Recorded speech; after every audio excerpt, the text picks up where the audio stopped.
पन्हाळा आणि गगनबावडा तालुका हा दुर्गम भाग असून इथल्या बांधकाम कामगारांना लालबावटा बांधकाम व्यवसाय कामगार संघटनेनं शासकीय योजनेचा लाभ मिळवून देण्यासाठी पुढाकार घेतला।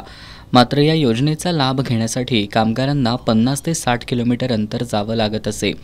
हा त्रास कमी करण्याच्या दृष्टीनं लालबावटा संघटनेचे कोल्हापूर जिल्हा उपाध्यक्ष भगवानराव घोरपडे यांनी पुढाकार घेऊन आसगाव इथल्या बाळकृष्ण सांस्कृतिक हॉलमध्ये पन्हाळा आणि गगनबावडा तालुक्यातील 1500 नोंदणीकृत बांधकाम कामगारांना संसारोपयोगी साहित्याचं वाटप केलं। आम्ही लालबावटा बांधकाम कामगार संघटनेच्या माध्यमातून या पन्हाळा गगनबावडा तालुक्याच्या माध्यमातून आतापर्यंत आम्ही 3000 लोकांना संसार सेट दिलेला आहे आणि आज आमचा दुसरा कॅम्प आहे।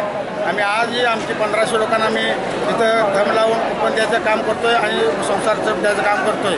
तरी आमच्या ही संघटना आहे ही प्रामाणिक आणि स्वाभिमानी बांधकाम कामगारांची संघटना आहे। तिथे कुठल्याही प्रकारची एजंटगिरी नाही आणि हे चाललेलं आहे फक्त संघटनेचं काम चांगल्या खऱ्या बांधकाम कामगारांसाठी चाललेलं आहे आणि बांधकाम कामगारांना त्रास नको म्हणून आम्ही स्वतः हॉल भाड्याने घेऊन त्यांना सुरक्षितता दिलेली आहे आणि त्या सुरक्षिततेची आमची जबाबदारी आम्ही पार पाडत आहोत।